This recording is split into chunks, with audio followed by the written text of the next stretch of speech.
practices. Welcome to the Global Skill Development Council, your gateway to digital transformation.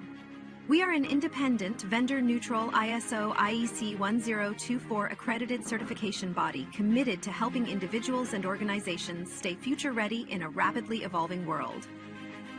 GSDC is accredited by the Accreditation Board for International Certification Bodies, ABICB. For 10 years, we've certified more than 100,000 professionals across Europe, North America, Asia, and Africa, with our offices in Switzerland, the United States, and Singapore. Our programs are recognized by leading publications and podcasts, including Forbes, Tech Target, People Managing People. We offer 100-plus globally accredited certifications across emerging and in-demand domains like generative AI and emerging technologies, HR and learning and development, project management and agile Scrum, ISO and quality management, information security. Each GSDC certification is designed to empower professionals with confidence and help organizations stay competitive in a fast-changing landscape. Every certification is crafted with insights from 100-plus global advisory board members representing top universities and leading industry experts. Our certified professionals are trusted by 500-plus multinational companies, which help unlock better roles, faster promotions, and delivering cutting-edge expertise. We partner with 100-plus authorized training partners and 50-plus universities, supporting talent across all career levels, from entry-level to executive leadership. As a GSDC member, you gain lifelong access to interactive webinars, hands-on workshops, SME panels, and global summits. Join a vibrant community of 25,000-plus members and be part of our global events. Check our reviews on Trustpilot. We're trusted worldwide for quality, support, and impact. Whether you're aiming higher or building tomorrow's talent, GSDC is your partner in purposeful growth and impactful leadership. Visit our website to explore our offerings. GSDC, share the best practices and learn from the best practices. Welcome to the Global Skill Development Council, your gateway to digital transformation. We are an independent, vendor-neutral ISO IEC 1024 accredited certification body committed to helping individuals and organizations stay future-ready in a rapidly evolving world. GSDC is accredited by the Accreditation Board for International Certification Bodies, ABICB. For 10 years, we've certified more than 100,000 professionals across Europe, North America, Asia, and Africa, with our offices in Switzerland, the United States, and Singapore. Our programs are recognized by leading publications and podcasts, including Forbes, Tech Target, People Managing People. We offer 100-plus globally accredited certifications across emerging and in-demand domains like generative AI and emerging technologies, HR and learning and development, project management and agile Scrum, ISO and quality management, information security. Each GSDC certification is designed to empower professionals with confidence and help organizations stay competitive in a fast-changing landscape. Every certification is crafted with insights from 100-plus global advisory board members representing top universities and leading industry experts. Our certified professionals are trusted by 500-plus multinational companies, which help unlock better roles, faster promotions, and delivering cutting-edge expertise. We partner with 100-plus authorized training partners and 50-plus universities, supporting talent across all career levels, from entry-level to executive leadership. As a GSDC member, you gain lifelong access to interactive webinars, hands-on workshops, SME panels, and global summits. Join a vibrant community of 25,000-plus members and be part of our global events. Check our reviews on Trustpilot. We're trusted worldwide for quality, support, and impact. Whether you're aiming higher or building tomorrow's talent, GSDC is your partner in purposeful growth and impactful leadership. Visit our website to explore our offerings. GSDC, share the best practices and learn from the best practices. Hello, everyone. Thank you so much for joining today. I would like to inform you all, we'll be starting the session now. Please allow me a minute. And meanwhile, please drop your locations where you're watching this session from. We would love to know that. And I hope you all can see my screen. And I would love to give you all a very warm welcome to last session of this week, GSDC Certified Learning, Strategic Learning and Development Partnership from Insights to Business Impact, with a theme that is the missing link between learning insights and business impact. My name is Preetham. I'll be here as moderator today. Feel free to use the chat box in case if you have any question or concern. I am very happy to assist you all. So what makes it this series more exciting that we do have this panel of experts lined up for this week from 11 till 15th May. I'll be announcing all the upcoming webinars as well. So stay connected till the end. And a quick introduction to our hosting organization, those who have joined us for the first time. So we are globally recognized certification body. We are vendor agnostic, vendor neutral, absolutely independent certification body. And we do have 100+ certification portfolio with us. We have certified more than 250,000 professionals worldwide. Also, we have 100+ authorized training partners with us. And we are in association with 1,000+ multinational corporates, 500 Fortune companies, 50+ universities across the world. And also, we are accredited by EPICB. And as I mentioned, we do have 100+ authorized training partners. So yes, we do have training partners across the regions. We have partners in Asia, Africa, Canada, America, and many other countries. So a big thanks to all our training partners and those who have joined us to a training partner channel. In case if you're looking for any training program for yourself, feel free to reach out to training partners to have further inquiries about any training program you're looking for. I'll share the contact details shortly in the chat box. A special thanks to our official media partner, WordPress Hub. They cover all our events and press releases. And a quick introduction to our lifelong learning initiatives, GSDC AI Studio, a platform where we are providing 100+ live sessions on AI, which is led by global experts, where you'll be getting 4 daily sessions, which is 45 minutes of live impactful sessions along with the hands-on learning, where you can apply all the concepts immediately that you have learned in that particular session, and all your questions will be answered with the help of our subject matter experts. So this training is aligned with the industry standards for the job-ready skills, and I believe this is an amazing opportunity to learn from the AI leaders around the globe. And in case if you're wondering how you can access to GSDC AI Studio, get in touch with a learning advisor for further information. And this is quick introduction to our certification portfolio, so which is specifically designed for all the professionals out there who are looking to upskill themselves or who want to stay industry relevant in this AI era, right? So we have certification offerings in learning and development, HR, generative AI, agentic AI, emerging technologies, ISO lead auditor, implementer, project management, PMO, agile DevOps, SRE, cybersecurity, digital transformation, and so on.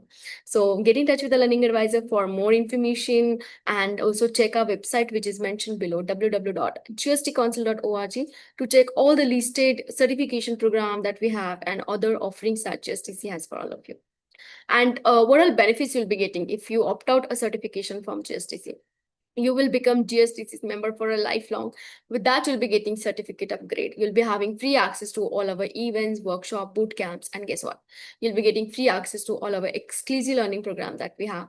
You'll be getting implementation resources, speaker invites, newsletter. A lot of benefits, right? So if you want to understand more about this, feel free to reach out to our learning advisors. They're always there to help you with this entire process of the certification program. And I'm wondering, in case if you're looking for any partnership with GSDC, whether it's individual certification, university academic partnership, or it's enterprise level partnership, or individual authorized training partnership, get in touch with the the relevance box, which is mentioned in the slide. You can take a screenshot of it. I'll also share the screenshot in the chat box, so you can reach out to them to have further inquiries about the partnership program in case if you're looking for. And without any further delay, I'm truly honored to welcome our today's speaker, Mariana. She's a Learning and Development Director at NIX and experienced organizational development leader with more than 19 years of expertise in leadership development, executive education and learning strategy. She specializes in transforming learning and development into strategic business function by aligning capability building initiatives with organizational goals and measurable business outcomes. Having led through complex challenges such as the COVID-19 pandemic, the Russian invasion of Ukraine, and large-scale organizational transformation, Mariana brings a practical and business-focused perspective on how learning can drive resilience, growth, and performance in the time of uncertainty. Let's learn from her today. She'll be presenting the topic, which is creating a learning ecosystem for organizational growth, how to integrate integrate learning, development, and business strategy. Thank you, Ariana, for joining us. You can have the handover of the mic now. Thank you. Thank you. Just a minute. I will open my slides and we will start. So hello, everyone. Priya has already done the part of my presentation, so I will skip this intro part. But I like starting with why. I like starting with questions before giving the answers. And here at the beginning, you may already have my 2 recommendations of the books, Questions as Answers and starting with the why. And I also wanted to start with the why I'm here and why I'm talking about this alignment of L&D with the business function, but Priya has already made a good kind of introduction. I would like just to mention that probably what is specific about me that having this versatile experience of in-house and market-oriented L&D, academic and business, different sectors, including energy and IT.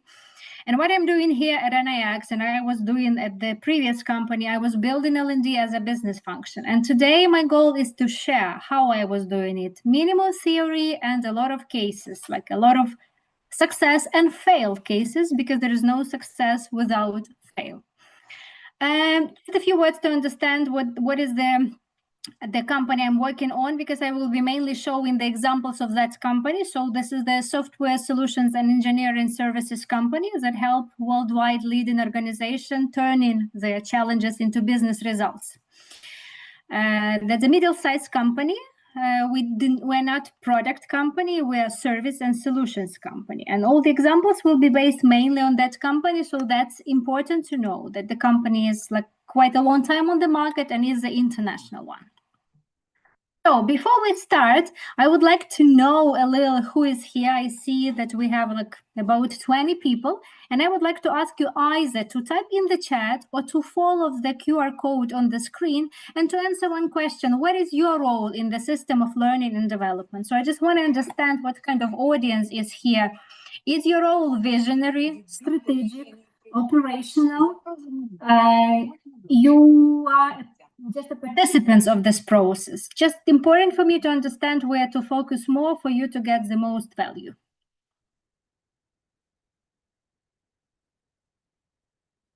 I will take 1 minute and we'll wait for your answers either in the chat or following the link. Following the QR code, actually.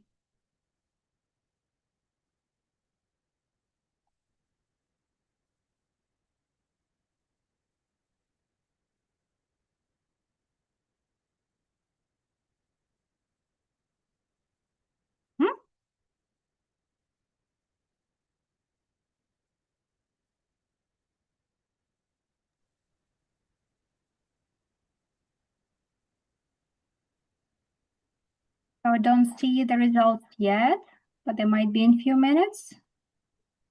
Okay, there are 2 of them. Let me show and share.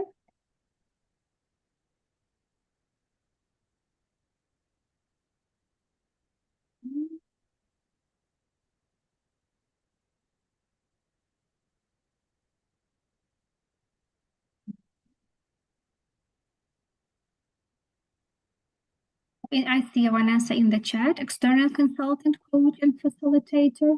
And let me now move to that part. So, and here we do not have many, but we see 1 person with a visionary role and 1 person with strategic role. Okay, perfect. Perfect. Let us focus on that.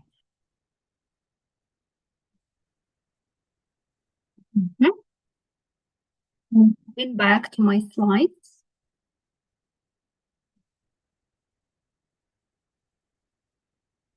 Moving back to my slides. And in my slides, I have the other question to you before we move forward. I have the question: what is the biggest challenge that you see with L&D in your organization, or as you work as a freelancer, the coach, the facilitator?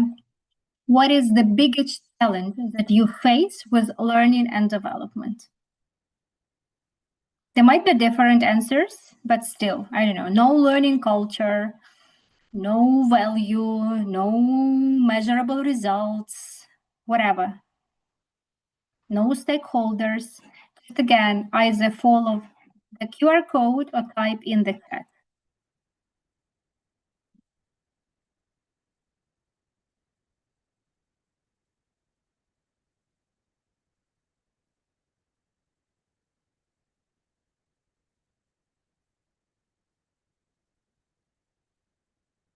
I will still wait for a few minutes.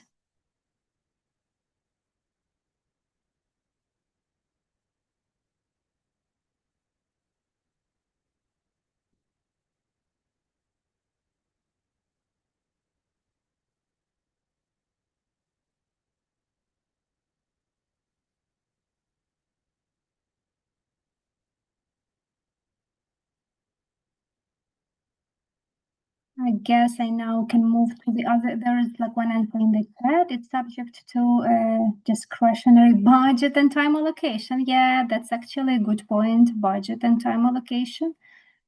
Though we will partially touch the budget issues today.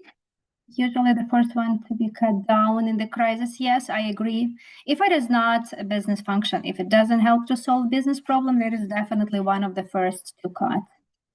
Let me see what the answers are.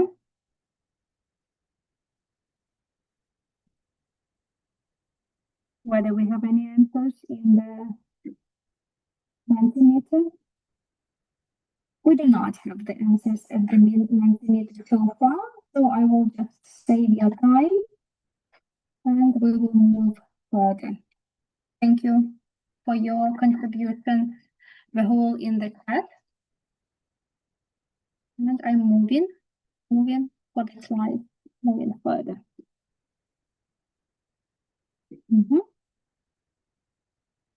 Okay.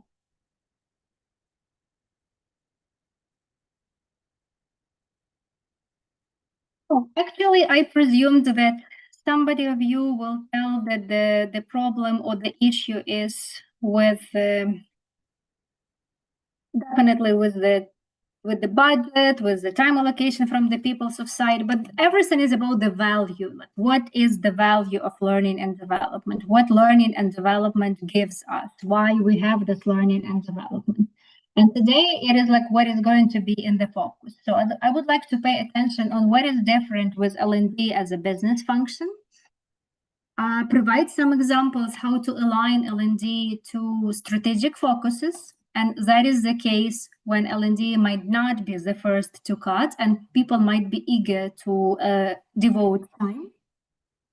Provide several examples where L&D could be a change driver and its value is completely different than just capability enabler or, I don't know, motivation and encouragement. I'm going to touch a little the question on how to measure the business impact of L&D, so I'm still working on it, and that's still the area of development. And then we will make some summary, focus on the challenges, lessons learned, and outcomes. So I want to pay attention that I'm not going to give the theory. I'm sure you know the theoretical material, and theory is not what is going to be in the focus. I'm going to focus mainly on my experience, on the success cases and not success cases, like what was good, what worked, and what didn't work. So this is our agenda for today. We will try to fit in 45 minutes, 15 minutes for questions at the end.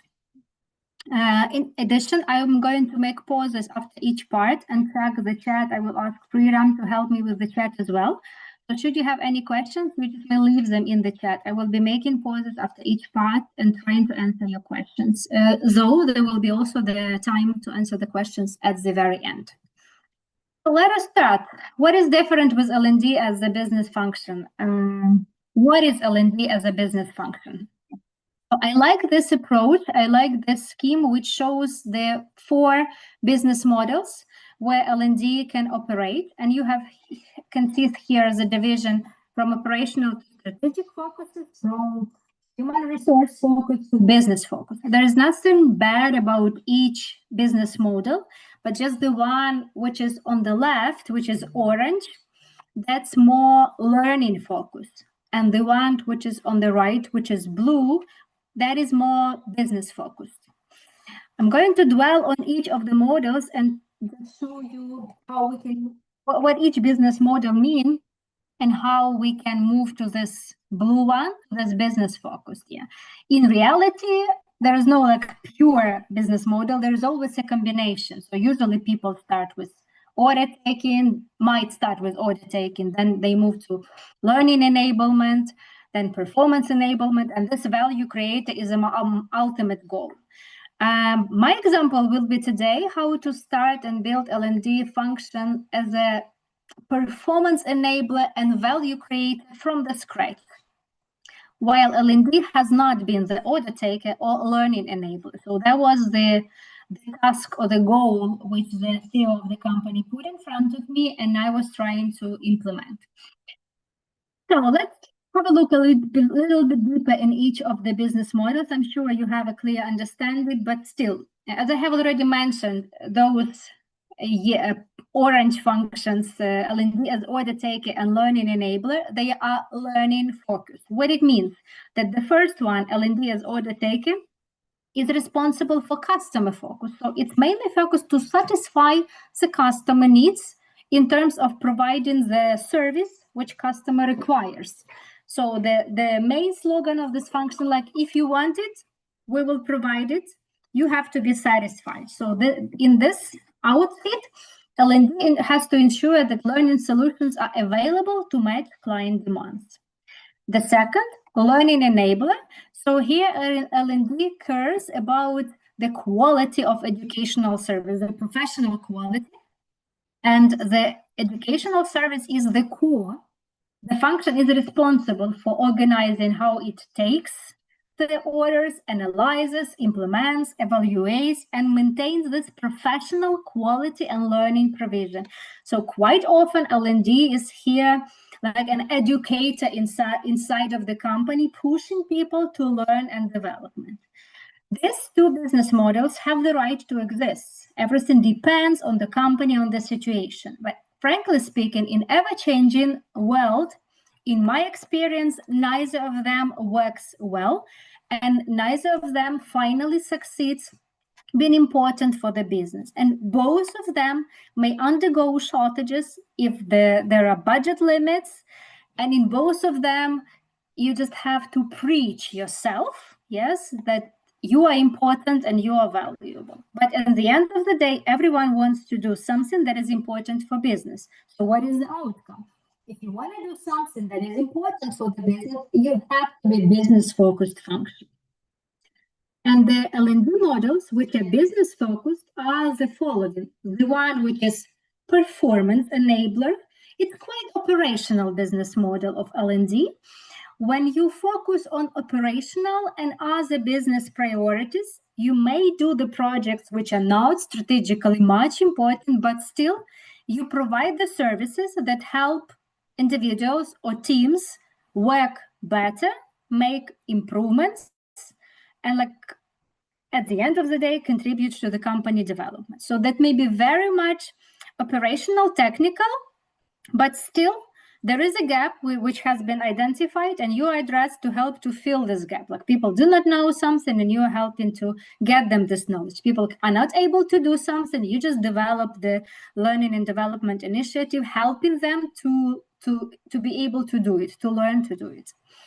And the last, which is the ultimate goal for me, this is learning and development as a value creator, where you try to implement strategic priorities. Your role is not reactive, but quite proactive. And here the L&D offers more than formal learning solutions. You offer the business solutions. You are not the only one to offer the solutions. That is why in this business model, you always cooperate, you always co-create with management or other key stakeholders or best performance, because the goal here is not to create the learning solution. The goal is to solve some problem or to help business move further, perform better. Quite often, L&D may not be a solution, but you are a part of that solution. Quite often, you might be a part of solution which is not L&D, quite often L&D may be at one of the stages of this solution, yeah? But like this is where L&D can bring the value. It can be considered by a business not as a purely investment function, but as also the one which helps solving the problems. That is nice to say, but that's not so easy to do. And my goal is to show several examples today how it has been done from my side. But like what I want to say, like wrapping up this part of the presentation, that actually L&D business models, which I have described, they definitely support the shift from focus on learning to focus on business. Though, as I have mentioned, quite often we have the combinations of models. Logically, it is usually the evolution from order taker to performance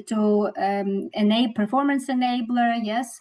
Then from order taker to learning enabler. Let me have the slide. Quite often, this is historically happens from order taker to learning enabler, then performance enabler and value creator. Though there are possible other cases and situations. In the slides, I will leave the source for the article, which describes all these 4 business models. It was like the background of me to start working with L&D as a business function and understanding how to connect all the dots. Then there might be the question, like, why we need this L&D as a business function from the scratch? Or why at all why we need this business model like L&D as a value creator? We can stop as a performance enabler or learning enabler or order taker. It has place. In my case, the need was the following. The company wants to grow, develop, and expand.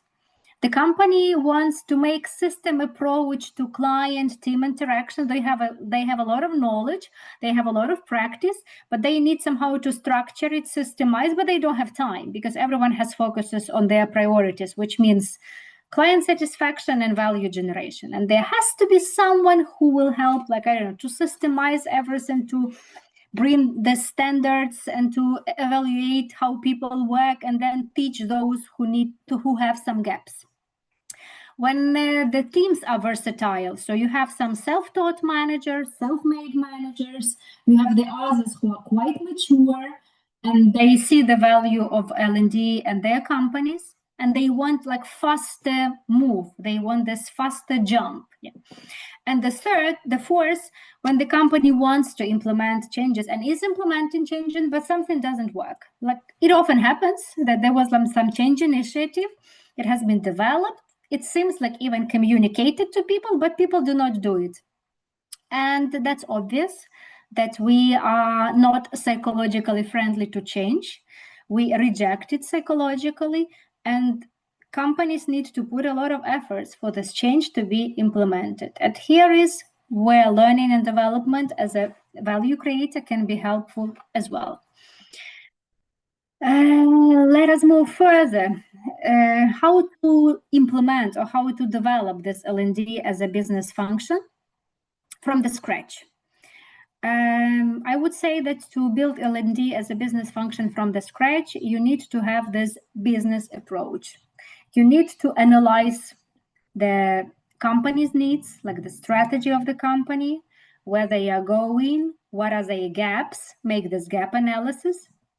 You need to focus more on the strategy of the company rather than people's strategy within the company, if there is any. What I mean, I don't mean you have to reject human resource strategy.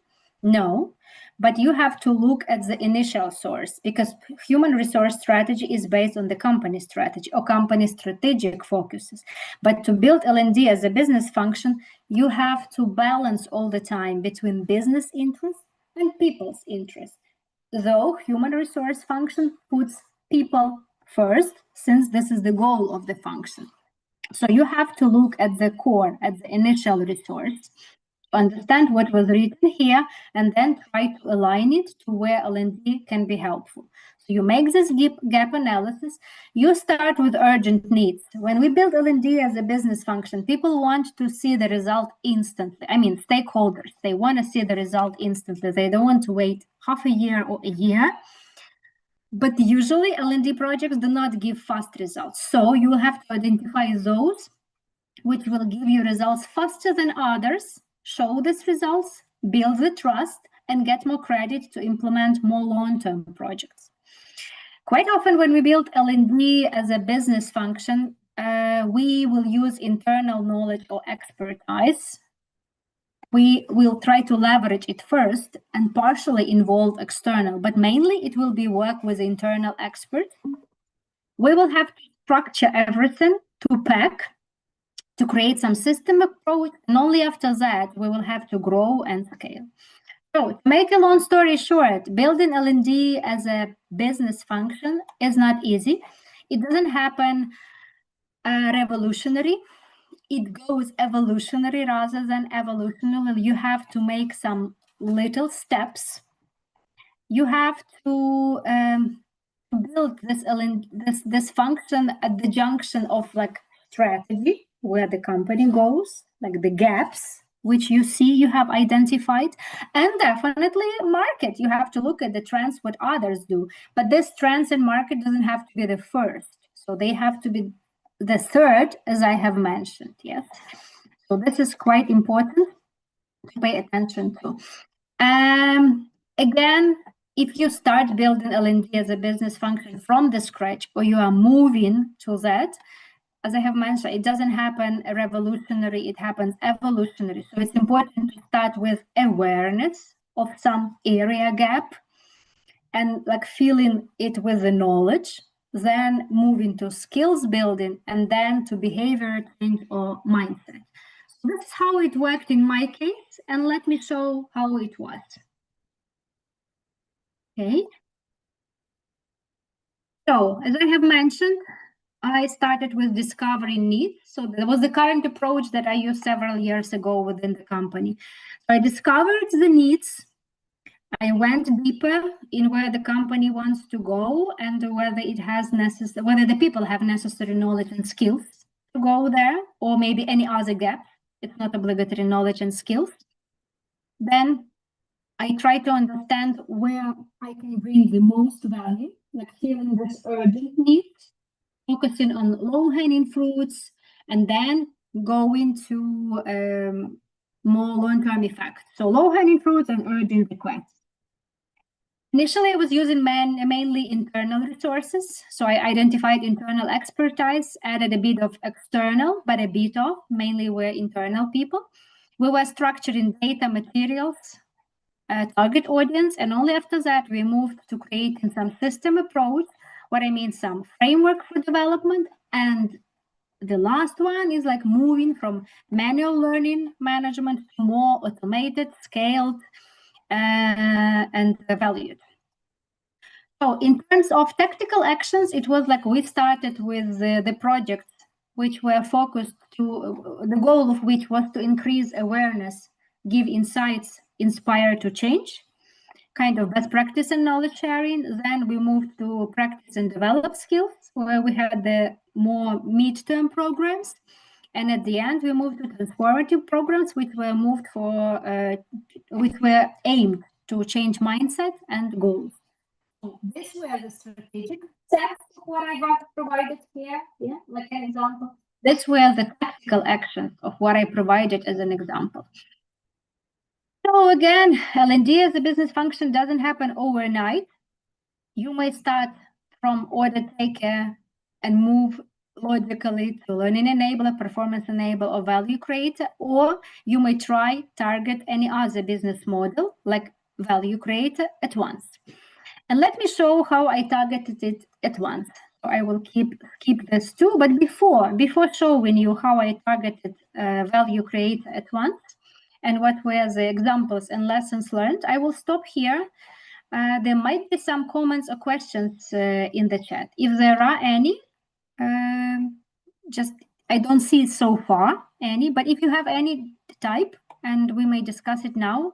If not, we will move further.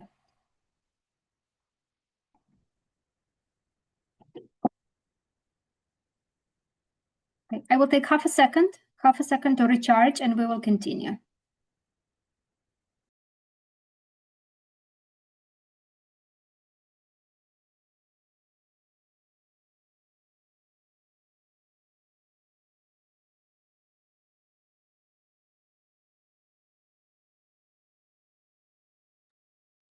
Okay, I'm back.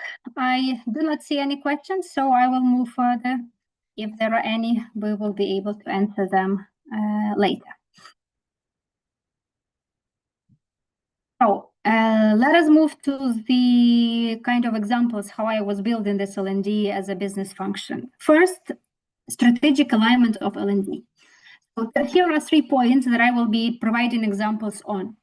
So how I was building L&D as a strategic partner, what I mean, how I aligned it with business strategy, how I identified business needs, and how I aligned L&D with business goals.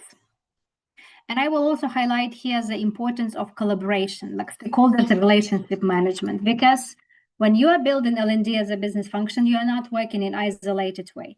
That's not like the request came to you and you are the expert, the professional, you developed the solution, you came, you offered this solution, and that's it. You may involve experts, you may involve stakeholders, but still the people came to you with a need or request. When you work with L&D as a business function, you work proactively, you look at the strategic focuses, you make discovery, you see the gaps, and you come to people and you highlight them, these gaps. And this initial communication is very important, because if you do not have the strategic alignment, you will not be able to solve this problem. So quite often the problem is at somebody's side, at somebody's stakeholder side. And he might be not quite happy if you come to him and say that something is not working because, I don't know, either the process is not perfect, the recimetrics doesn't work, there is no methodology or framework, or like you think that the people have some difficulties, I don't know, either in interaction or knowledge gap or skills gap. So he might not always be eager to hear it quite straightforward. So that's why this communication requires prior preparation and this relationship building. I had like the cases where it worked. I had the cases where it didn't work because it wasn't the priority for the stakeholder. I will dwell on these cases today. So let me start. I'm not going to show the strategy of the company, but out of the strategy of the company, there were some business goals, some strategic goals. So let's say that that's not the current year strategic goals, but one of the previous, when I actually started L&D as a business function. You may see these 5 business goals on the left, and on the right, I was brainstorming after the discovery, and not brainstorming, but I was like summarizing what we can do here as an L&D. For example, if the business goal 2 is continue business growth with the focus on operational and business efficiency, then my goal has to be like to help the company to grow and scale. And based on the analysis which I have made, based on the business focuses, I made the conclusion that that can be like revise, upgrade, redesign, organizational design, roles, processes, frameworks. You may say, well, that's not the main goal of L&D. Definitely not, but L&D can be the contributor here. And based on that, L&D can move to knowledge and skills building, yeah? Like enhance knowledge and development, client-facing skills. I will show you the example how we have done it. So that wasn't just starting with knowledge and skills gap, because people do not, they, you know, like the world is so much fast changing fast nowadays. The knowledge are available everywhere and they are free of charge, a lot of them. So people just need very selectively, people would be value if you very selectively tailor them those knowledge that they need to improve their work. If you just make little portions of this knowledge, yes, if you do not give them something, if you make learning and development very much tailored to what they do, if they understand how your learning and development will help them work better. So let me just outline briefly. Like the first focus, business focus, was preserve existing delivery in new challenges. Well, new challenges, I mean like the war challenges happening in Ukraine. And here the focus was like as L&D focus can be on people management, develop resilience, adaptability, focus of self-awareness and empathy. I have already commented the second one. The third, become truly international company was fast moving beyond Eastern European markets and DACH region. So employee market awareness, broader employee market and culture aspects knowledge, deepen skills in international remote team management. Then fourth, focus on our future with the customer and its strategic priorities. Client orientation, so develop relationship building skills, focus on business acumen, problem solving. And the last one, which says that commercialize the company's technology expertise. So here the focus is like being tech savvy, cultivate technology thought leadership, and broaden industry landscape. So these are not projects, these are not solutions, these are just possible L&D focuses which are based on the company strategy. Definitely they are finalized and they are aligned with the gaps. So this were the focuses. They also made the gap analysis and they were made possible direction. So here is how it looks as a final slide of L&D focuses. So based on the analysis of companies' business strategy, based on the gap analysis, based on what I have written here as possible direction, we have made like 4 focuses of learning and development as a business function. And the first one was not typical for L&D at IT company, and I guess might not be typical for any other L&D which has the goal not like value creator. This is business growth and scaling skills, not upskilling and reskilling opportunities. So I'm for people, but unfortunately, like first we need to develop those people who can bring business to the next value. First, we need to focus on what can bring more value to the business, yes, to be the business function. The target audience was here like management, mainly like client-facing people, and we were trying here to advance their skills for business growth and excellence in management. The second, that's our backend, because without this backend, we will not move further. This is comprehensive, accessible learning framework. The first part we were doing manually, and the second, we need to move from manual learning management to more automated and systemized. And the third is upskilling and reskilling opportunities for all the developers, providing them this soft and hard skills or power skills and the functional skills. And only the last is everything that in other L&D functions is usually number 1. It's everything that is connected with talent engagement and growth. This is promoting employee branding by means of educational initiatives and using L&D as motivation and engagement. I know that there might be different questions and not everyone will agree, but there is no right or wrong answers here. Here is the way which was adopted by our company, where we develop L&D as a business function and measure ROI and the value. So that was like opposite, reverted approach. Let me show you some of the examples. So you remember there were business focuses and there were like some streams: people management, business growth, scaling, employee market awareness, client orientation, tech savvy. And you also remember that I have mentioned that when you try to develop L&D as a business function, you cannot do it revolutionary, you do it evolutionary, and you start with this awareness. Like people have to understand, they have to be aware that there is a gap. Like not only stakeholders, but even the target audience, they have to be aware that this is the gap and they cannot work with this gap. Then you have to give them insights how to fill this gap. They have to be interested in filling this gap by themselves, and you have to inspire them to change, like to fill this gap and to move to the next steps, learning and development. So that was my goal initially, and we have launched this project which we called Best Practice and Knowledge Sharing. The goal of this project was exactly increase awareness, give insights, and inspire to change. It was a quite comprehensive project covering all the 4 gaps area, which we identified and which were aligned with the business strategy.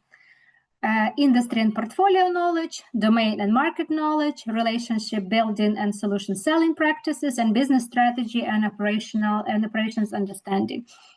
So we went in the bunch of knowledge sharing sessions with the internal experts. I'm not going to give the details, but you can see here the topics which were discussed, identified with stakeholders. And quite often, to make the knowledge sharing session, we needed to do a lot of pre-work on structuring, systemizing, or sometimes creating some methodologies or approaches because they were not written, they were in somebody's head. Yeah. So that's the way how it worked. Let me show you the other project. You remember there was people here, we touched the issues of people management as well in business focus. We had the team management. And as a result of this project, as a next step, when we moved from knowledge sharing, from this increasing awareness, giving insights and inspire to change, where we moved to enhancing and structuring knowledge and practicing and develop skills, that was the leadership development program for people. It had 5 elements. We called it 5 elements of lead. Again, the program was designed based on the company needs and gaps that people have. We had this 5 leads, but that's not the most important fact of this program. The most important fact of this program is that everything that is inside was also made with stakeholders, business owners, based on the gaps. And what is more important, that the program had these 3 pillars: knowledge, which we were given as self-paced; skills, which we were given during the workshop, practicing skills; and the most difficult, when people know how to do, they practice it at the workshop, but at the end of the day, when they come back to work, they continue doing the way they were doing before. Because the change doesn't happen overnight. It requires efforts and regular efforts. That is why within this program, we were helping with the efforts, having this individual PDPs, mentorship sessions, and project activity, where they were able to implement everything that they've learned and practiced in group projects. So it looks like that. You see, they had some modules, and then they had the project activity where they had the real practice. By saying project activity, what I mean the internal initiatives that they were identifying by themselves, and they were trying to implement everything they learned at the program. So in my understanding, that is the examples which I have shown you.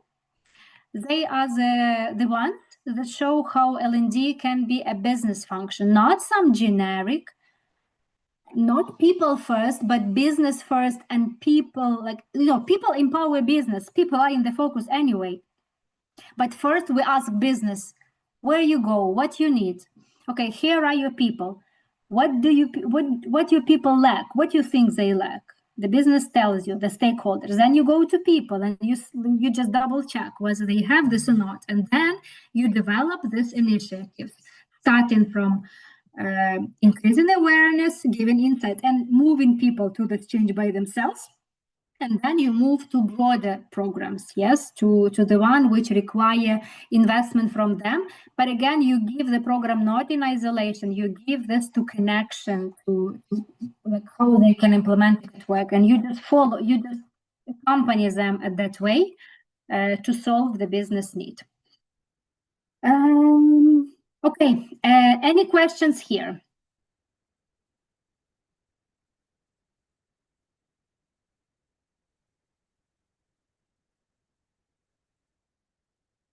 I see that I'm a little behind of time, or just pre-run. Let me know how much time I have. I will just try to navigate my next content. We still have 15 minutes, Mariana. 15 minutes. 15 minutes overall for content or for questions as well? That's okay. If we can extend the session by 5 to 10 minutes, we can take the question as well. Okay, I will take 15 minutes to finish the content. Good. Thank you. The second, L&D as a business function, L&D as a change driver. What I mean here, speaking about L&D as a business function, you have to be ready to do the things which typically L&D doesn't do, because there is organizational development departments, there are change management departments, there are any other functions inside of the companies that do it. But if you try to build L&D as a business function, you have to be ready to do the projects which are not purely L&D. That's a challenge, but that's an interest as well.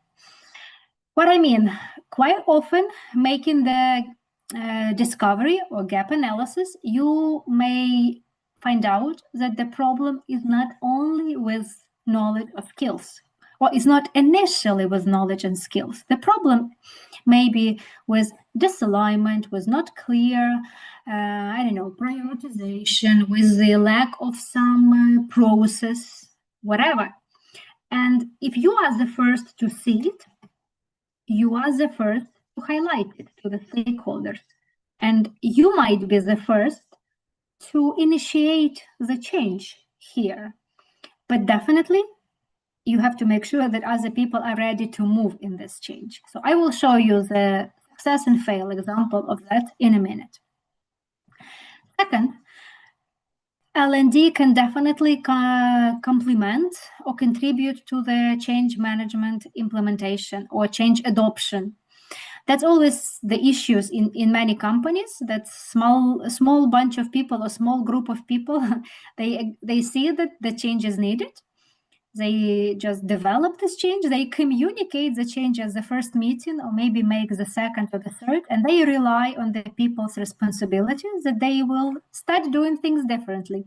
But people don't start doing things differently because change, again, doesn't happen overnight, and there is natural resistance. If they do not see that they will be somehow, if they do not see that it will somehow impact them personally, I mean, I don't know, the KPIs, remuneration, or whatever, or I don't know, even like some punishments, they will not be doing it. If they see that it impacts, they will start doing. So if this is the change which you communicate as mandatory, and if people don't do it, you just, I don't know, close access to something or don't pay them bonuses or whatever, probably they will be doing it. But if this is the change that you are trying to implement, new approach, new methodology, you want people to work in a different way, it will not work like that. And if you do not communicate it, like if you even communicate it, this is mandatory, but if you do not check, it will not work. And if you do not empower people with additional knowledge and skills to do it, that is why quite often L&D is a change adoption, like as a part of change adoption. Like whatever you develop a new process, a new framework, or new role, or new competency matrix, L&D has to be in to know what is inside and then help in communicating it to people and empowering them with knowledge and skills which they lack to start doing this change, and like helping them, coaching, mentoring, sometimes it depends. But again, here you are not the driver, here you are the contributor. And the third, there definitely there have to be some departments in the company who look in the future, and there are, like many companies have this strategic departments on strategy development, marketing, and that's okay, that's fine. But it is also okay if L&D highlights like guys, this is our strategy, this is where we are moving, but these are the capabilities that we think we need to be successful within the next 6 or 12 months. Let's double check whether our people have these capabilities. Yeah, and I will again show the examples, how we did it and what projects we implemented. So let's move from this like 3 key ideas to the practice. You remember the first I told that you highlight the current gap. Let me tell you the story behind that slide, common sales system. You remember one of our strategic focuses was like to grow business faster and in the international market. So our L&D focus number 1 was business growth and scaling skills. And that was the idea that we came to our business development departments and we told them, guys, look, here is our strategic focuses, here is the gap. We made the discovery at different levels, senior, middle, and executive. People don't know this. They are not able to do this. Let's make the program covering all these gaps. We had been having communication for half a year with them. The program was developed. We were at the point of budget allocation, but we failed because they told us, you know, that's not the time to do it. We are restructuring the business development function. Let's see what we would have at the end, and then we will move to learning and development initiatives. Meanwhile, we highlighted them this knowledge and skills gap, and they told us, okay, we understand that there are knowledge and skills gap. Let's prioritize what gaps are the most urgent for us, and let's try to fill them, not kind of a big program, but like separately. Yeah, you know this. Let's try to fill in urgent needs. And the first one was like common sales system, because like there was no articulation how we sell our services. Like everybody understood it in a different way. There were 3 different departments like who understood it in a different way, and the main driver of the program of the common sales system doesn't always communicate it to the people who were involved. So they told us, let's do initiatives, let's do growth initiatives. To drive these growth initiatives, what I mean, could we drive these growth initiatives? Like, could you be like project managers? We will be owners, but you will be managers. You will be approaching us, pushing us, gathering the material from us, systemizing, structuring. We will be presenting it to people. And then only after that, we will have some training and development. That is how we have done. We redesigned or updated this common sales system with them. And then at the stage of adoption, so there was like we present, actively participated in the training. And then there was, you see here at the bottom, future sessions, knowledge sharing and skills development. All the knowledge sharing and skills development, they were around common sales system, and actually around its 3 stages where there were gaps identified. What I mean, this opportunity identification, analysis and with theme definition, and offer preparation and delivery. So there were gaps here, mainly here. We identified these gaps. So that's why we didn't cover all the common sales system within the program, but our goal is to cover only the 3. So the program was very much job related, very much. So we didn't invent some fancy titles of the workshops, of the modules. We thought like, okay, there will be business growth and mastery program. The goal is to enhance knowledge, improve skills, and at the end, ultimate one, change your behavior. And we will focus around opportunity identification, analysis with theme definition, and proposal presentation. We will have such knowledge sharing sessions because here is the gap. We will have such workshops, skills development workshops, because here is the gap. And we will have business simulations focusing, which will comprise this knowledge and skills. And the focus of this business simulation will be for you to work, have more proactive position, to show ownership, curiosity, and collaborate as a team. So that was how we, on the one hand, failed, on the other hand, succeeded. We wanted to have a mid-term, huge strategic program. We failed because the business owners were not ready, but we highlighted the gap and we went in little iterations, and we did it like small iterations, but more business-oriented, more practical. That was how it was done.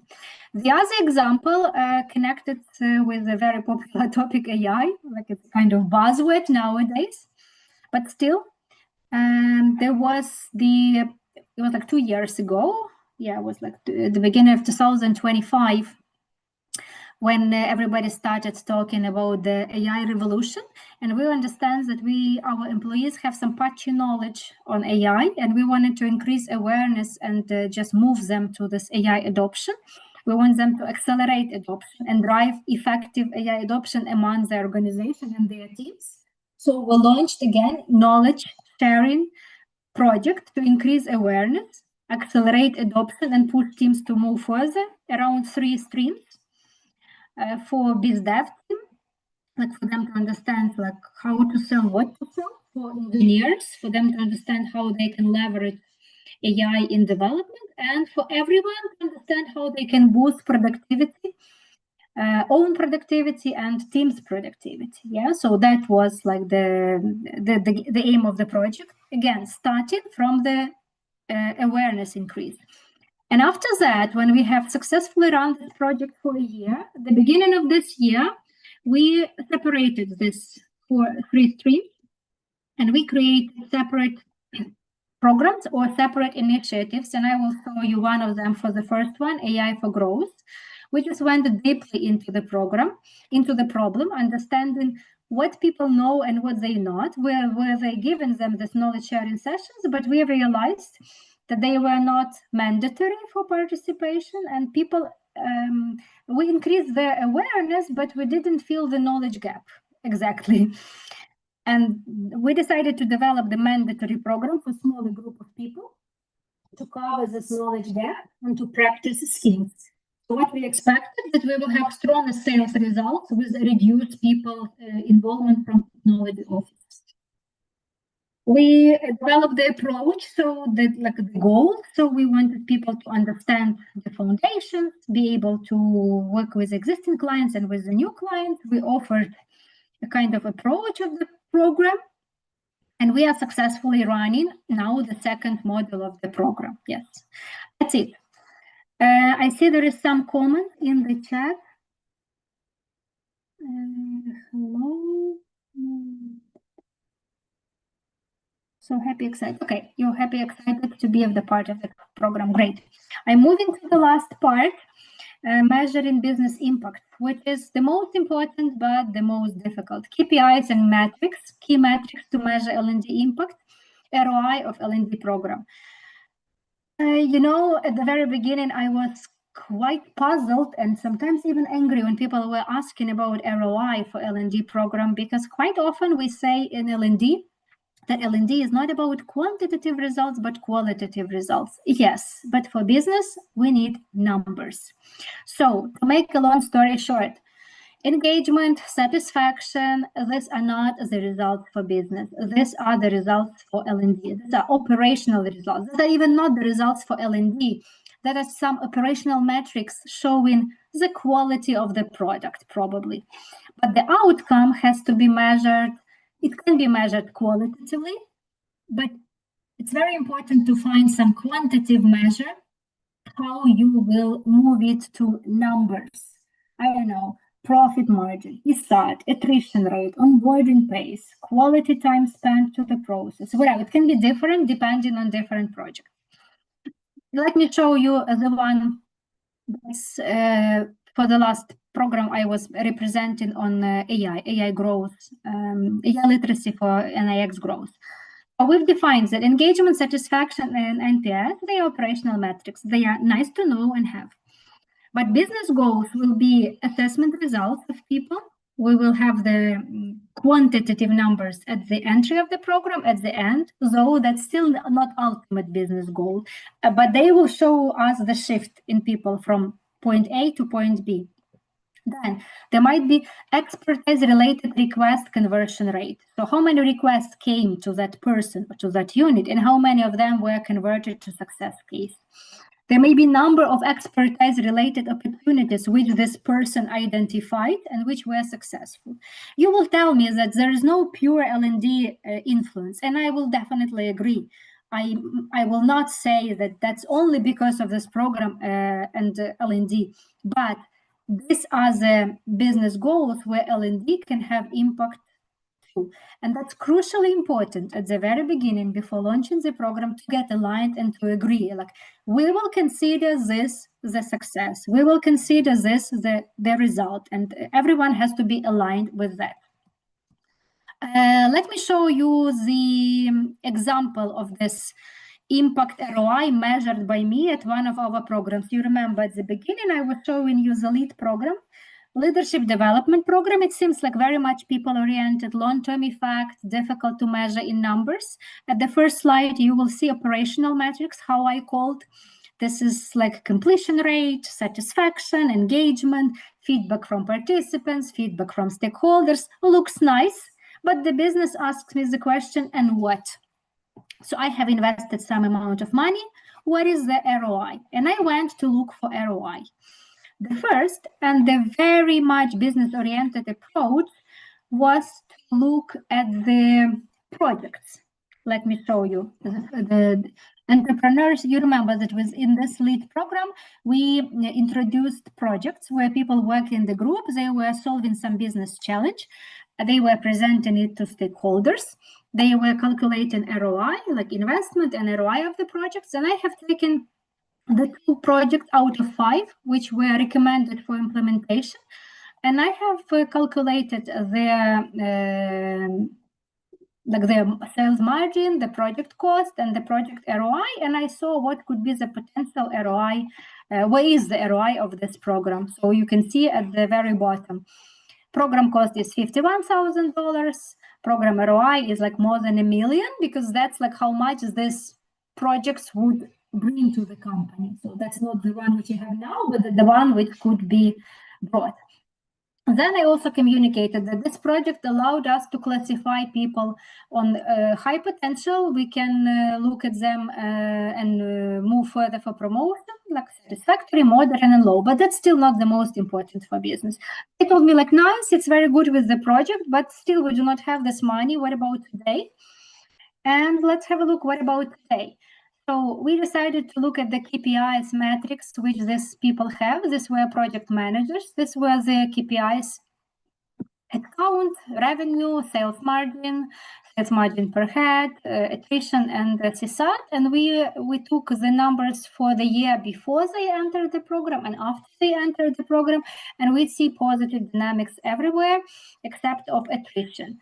So again, the conclusion is that that's not only the effect of the program, but that's the contribution. We will be measuring it in time, but still, this KPIs, this is what is important for business. We see, like, you invested into these people this amount of money, but they brought you much more. Like, that's why they are worth investing into. Probably that's it. Just wrapping up everything that I have mentioned, that building L&D as a business function is not easy. That's about pace and patience. What I mean, it doesn't happen revolutionarily, it happens evolutionally. It's painful. Not all the cases are successful. It requires a lot of efforts. It requires more time and patience than L&D as a other function, I don't know, as a learning enabler or performance enabler. Trust and communication are quite important here. You have to build trust and open communication before coming with the problem you want to solve or highlighting the problem. So you have to make a predisposition to let you into their territory and trust that you came here to help, but just not to take their efforts to other initiatives which are not in their KPIs. The third, this is problem awareness and relevance. Again, it has to be stakeholders' problems, and they have to be aware of it. And your goal is to make them aware of it, and only then you will be able to enter this area and to use L&D, learning and development, as an instrument to this problem solving.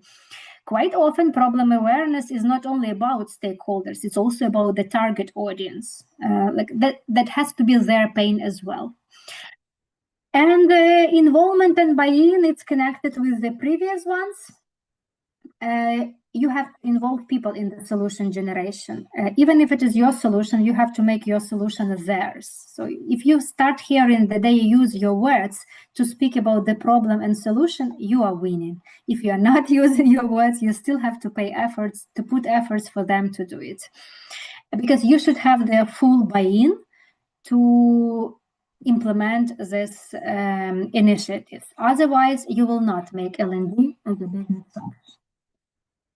That's it mainly. There were some final points from my side, that building L&D as a business function is not easy, challenging, but that's definitely beneficial for company, for management, and for employees. Because building L&D as a business function, you have more. You try to look at what company does, what people are able to do from the helicopter point of view, and you highlight the gaps not only in knowledge, skills, but as well as behavior, structure, process, tools. You contribute to organizational design and change implementation, and you make this cross-functional interaction and expertise, best practice, lessons learned exchange, which sometimes is not made in the company. So this was the areas that we've covered today. So we've discussed what the difference with L&D as a business function. We covered strategic alignment of L&D. We looked at the L&D as a change driver. We touched a little how to measure business impact. I provided some examples, and we made the conclusion of everything. And I have a bonus, actually, some recommended resources, which I like on L&D. Some of them are purely L&D, some of them are not purely, but still, they help understand the future world and adjust L&D to that. You may see them on the screen here and here.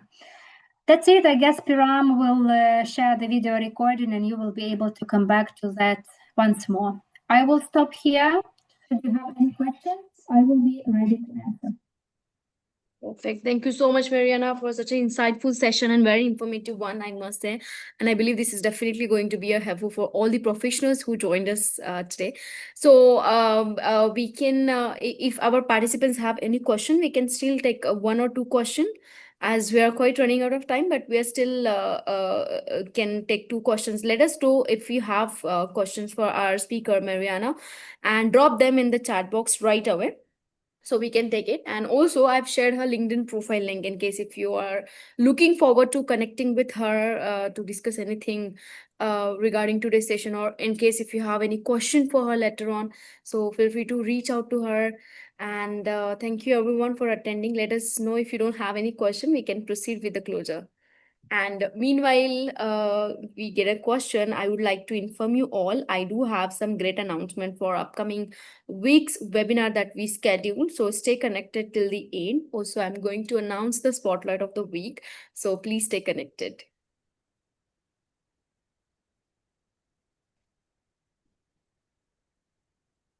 I can't see any question today. They're already in the Friday mood, maybe. And there's no question I can see. Well, anyway, you have to share my LinkedIn profile. If there is some professional advice, comment from someone, I will be happy to reply. Yes, absolutely. And also there's other way that you can post your questions, all of you. You can use the social media and tag GSDC. Will ensure that our subject matter expert is getting back to you with the answers. So yeah, perfect. Then we'll proceed with the closure, Mariana. We would love to hear final thoughts from you before I take the handover back. Well, thank you for inviting. That's a pleasure for me to share the experience. There might be a lot of information today. There might be maybe not as structured as the theoretical lecture, but I wasn't aiming to. I was trying to share the experience, how it worked, what worked and what didn't work in the company, for you to take something useful and some lessons learned from you. So thank you for joining. Absolutely. Thank you so much. I'm really grateful for your contributions, and we look forward to schedule further sessions as well with you in the GSDC. Thank you. Thank you very much. Thank you. Bye. Bye. So I have some quick announcement and closing notes for all of you. So regarding the today's feature session we had out, you can go for this certification program, Certified Learning and Development Professional. You can use the promo code. I'll share it in the chat box. So these certifications are globally recognized ones where we do provide learning resources, where you'll be getting lifelong learnings along with the learning flexibility, and of course a chance to connect with our training partner channel. And we'll be working on Capstone project, which is something real-time AI simulation practice. So grab this opportunity and do sign up yourself for this certification program. And for any assistance, get in touch with our learning advisors. And this is utility tool. You can use AUG100 as a code to get 100% off, which is absolutely free for our webinar attendees. So basically, this tool will help you to level up your profile, LinkedIn profile, your AI skills score. It will improve. So check this out. You'll find the link in the chat box. And this is our upcoming L&D panel discussion, which is happening on 21st May. So please use the same registration link to join this insightful panel discussion, which is happening on AI-powered learning, how L&D leaders are redesigning skills, strategy, and workforce capability. And this is our upcoming AI series, which will be happening from 18 till 22nd May. We have this incredible panel of AI experts, global experts joining us to share their insights. So please do join us for this as well. And this is our continuation of ISO series for the next week, 18th till 22nd May 2026, with a different time slot, which is happening at 10:30 p.m. Singapore. As you can see, we have this incredible industry experts to joining us to share their insights on ISO driven operational excellence in integrating standards for sustainable growth. So please do join us without miss. And as I mentioned that I would like to announce the spotlight of the week. So we do have these spotlights. So they have shared their experience learning takeaways on the social media. And also you can be our next spotlight by sharing your experience, your learning stories that you have learned from today's session, and make sure to tag GSDC as will be because that's how we'll able to track your experiences and your comments, and we'll be getting back to that professional. And of course that professional will be getting a recognition across our social media platform. So please do share your stories and let's inspire others. And this is our referral champions who have referred maximum people. Let's congratulate to them. We'll be getting back to all the winners who have earned 50 or more than 50 points by referring people. We'll be getting back to them with the rewards, which is worth $400. So please do refer maximum people and be the winner, as top 3 winner will be featured on the GSDC Wall of Fame. And in case if you're looking for any speaking opportunity at GSDC, feel free to share your speaker profile with us. You can directly share it with me directly at my email, preetam@gsdcouncil.org. We'll ensure that your profile is being reviewed and we'll get back to you with the speaker opportunity in case all criteria gets met. And this is platform for connecting. You can scan this QR, connect with us over platform, social media platform, to get daily update on event, webinar, boot camps that we often conduct, and of course the panel discussion which is happening. You'll get the daily update and the link, direct link to join the session. And also we have the WhatsApp community group where we do the send the notification or updates regarding the all new launches on the certification program. And thank you so much, everyone, for joining us today and supporting us throughout this week. We're looking forward to have you all join for the upcoming sessions. Until then, take care, happy weekend, and keep learning. Thank you. Bye-bye. Take care.